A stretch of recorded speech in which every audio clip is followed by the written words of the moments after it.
So, Joseph Robinette Biden, because I do believe that is the R in Biden for Robinette. Check this out.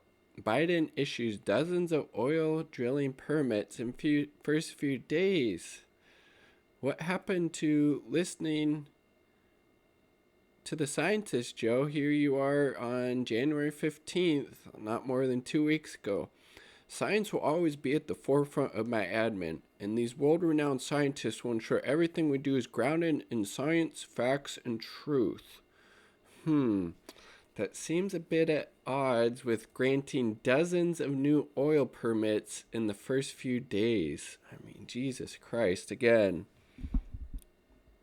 Talking a good talk is one thing, but his actions, in a lot of ways, just continue the further destruction of the environment, further exacerbate the catastrophic consequences of climate change that will continue to be ratcheted up because the U.S., and particularly the U.S., is not taking the much needed drastic action to address this issue. And obviously will have huge disastrous consequences for the people affected by it, which again will always be the most vulnerable and marginalized communities of color, low income communities that live next to these oil and gas, you know, drilling sites. And then, the impact that these oil spills have, whether it be on land or in water. The move signals those drilling authorizations are continuing to flow despite President Joe Biden's plan to pause oil and gas leasing and a January 20th order temporarily putting decisions about oil and gas permits, mining operations, hiring, other matters in the hands of top Interior Department officials. The order provoked alarm across the oil industry as energy companies worried they wouldn't get approval to drill new wells or swift approval to amend permits for ongoing drilling operations. So far, there's no sign of that blockade. Yeah, it seems like the well is open. Well, pun intended there. Offshore, the Bureau of Safety and Environmental Enforcement has issued 22 drilling permits to 8 companies since January 20th, when President Joe Biden was inaugurated. Recipients have included BP.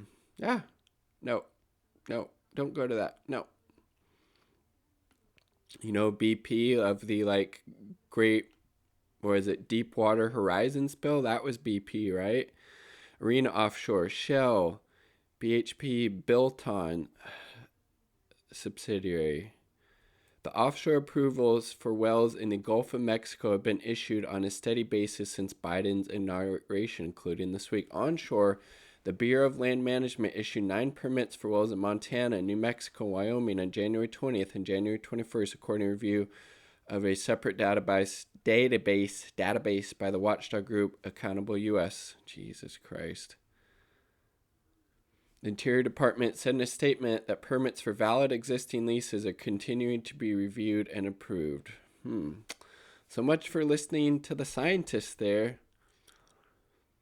The agencies maintain that the order, which is set to expire March 20th, does not equate to a drilling permit freeze and does not apply to tribal lands. Oh my God. And so let's take a look at some of the disastrous consequences of oil and gas drilling on the environment. This is from the Wilderness Society. Definitely very unsightly for sure. Look at that. Drilling disrupts wildlife. Yeah, no shit. Look, those are some pronghorn antelope. Some cool looking creatures there. Oil and gas distraction is menace to wildlife. Loud noises, human movement, vehicle traffic from drilling operations can disrupt avian species communication, breeding, nesting. The infrastructure built for energy development can also get in the way. Power lines, well pads, fences, and roads fragment habitats for many species. The pronghorn antelope, seen above, and mule deer in Wyoming are among the species most impacted. In the winter, some pronghorn travel from the Grand Teton National Park to the upper Green River Valley to escape heavy snow. Their journey is one of the longest big game migrations in the U.S. Well, but they're now facing obstacles, notably intense activity in major natural gas fields. Jesus Christ. Deadly to animals. There is veterinarian cleaning. We're about to clean a Kemp's Ridley turtle after the Deepwater Horizon oil spill. Big oil spills are known killers of wildlife. Just think back to the explosion of BP's Deepwater Horizon rig in the Gulf of Mexico, again, which Biden admin just approved more drilling permits for the Gulf of Mexico. Resulting spill covered 68,000 square miles of sea surface and killed approximately 1 million coastal and offshore seabirds, 5,000 marine mammals, and 1,000 sea turtles. It's disgusting. During oil extraction on land, drilling fluids are injected to the well for lubrication. These oil-based fluids, known as mud, are supposed to be captured in lined pits for disposal, but they're often spilled and splashed around the drilling site. A recent report by the Center for Western Priorities found that 2,834 spills were reported by the oil and gas companies in Colorado, New Mexico, and Wyoming in 2018, a record number since the organization started to collect data in 2015. Spills can have long-term environmental impacts and devastating effects on animals through direct contact, inhalation, and ingestion of toxic chemicals. Oil and chemical spills can damage the animal's livers, kidney, spleen, brain, or other organs, cause cancer, immune system suppression, and reproductive failure, trigger long-term ecological changes by damaging animals' nesting or breeding grounds. So much for listening to the scientists. Air and water pollution hurt local communities. There's 1.3 million oil and gas facilities across the U.S., from active production wells to processing plants. More than 12 million people live in 1/2 mile of these facilities, and many are exposed to air and water pollution on a daily basis, which can lead to an array of health issues. The most affected people are people of color. Again, the structural racism inherent, in oil and gas production, who typically live in neighborhoods with more pollution.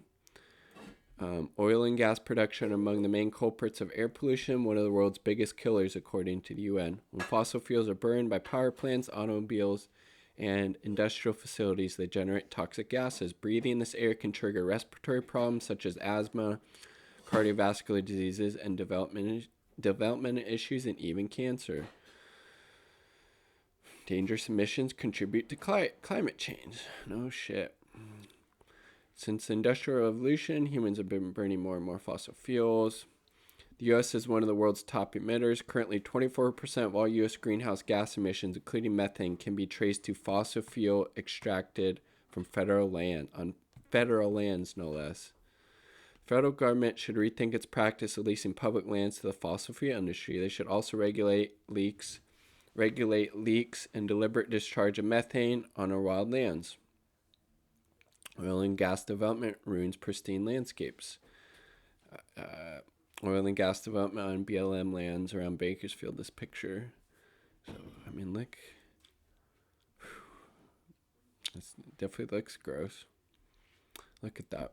University of Montana study found that between 2000 and 2012, fossil fuel infrastructure occupied about 3 million hectares of land in the country, the equivalent of 3 Yellowstone national parks. Those developments remove large amounts of rangelands and vegetation that is used by wildlife and people. The study's researchers warn that even if oil and gas companies eventually abandon these sites, it can take centuries before the land fully recovers. The problem is that most fossil fuel development is located in semi-arid climate that receives little precipitation. A full recovery would require human intervention and abundant resources. Development of oil and gas complexes can cause serious and long-term damage to land, including stripping the environment and vegetation, increasing erosion, which can lead to landslides and flooding, disturbing the land's ground surface, seriously fragmenting unspoiled wildlife habitats. Fossil fuel extraction turns visitors away. Yes, they are these drilling rigs, platforms, whether it be on the sea or on land, are unsightly, ugly monstrosities. Couldn't agree more. Outdoor rec is a big driver of local and national economies. In 2018, visitors to national parks spent an estimated $20.2 billion to their trips and supported 329,000 jobs. Light pollution. Yep. The glare from oil and gas sites is so strong it's even visible from space. Jesus Christ. And again, Biden's administration signed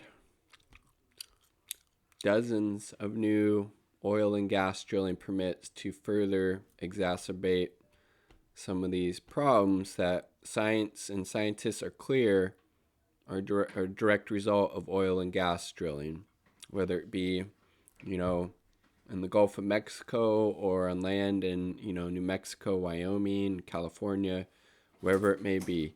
Huge disastrous consequences, again, for the flora and fauna as well as for people and their health. Wish I could say I'm surprised by this, but I'm not completely. Makes sense that this is something Biden would do, campaigning on listening to the scientists, believing in science, making sure their, science is informing his cabinet's decisions, and yet granting dozens of new oil and gas contracts on the other hand. So, lofty words and rhetoric from Biden, but his actions, unfortunately, are falling very short of that. Leave your comments in the comment sections down below. Like the video if you like the damn video. Subscribe for more content. Peace.